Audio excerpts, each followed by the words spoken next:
9 times out of 14. Swedes. Top first 2 ever, Nip. That's a really interesting fact. Let's take a look at the lineup that famously went 87-0. And famously, this lineup's never changed as well. That's the key. Since day 1 of CSGO, this lineup has been here. I'll start here, actually, again, with the in-game leader.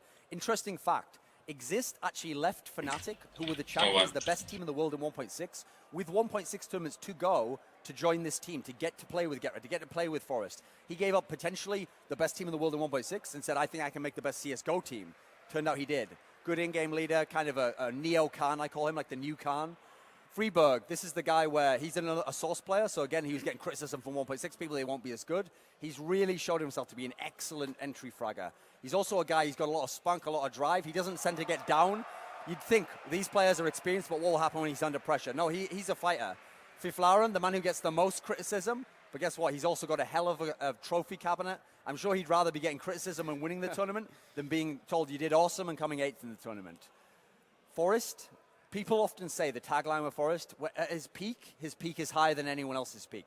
Now, does his peak come all the time? No, not necessarily.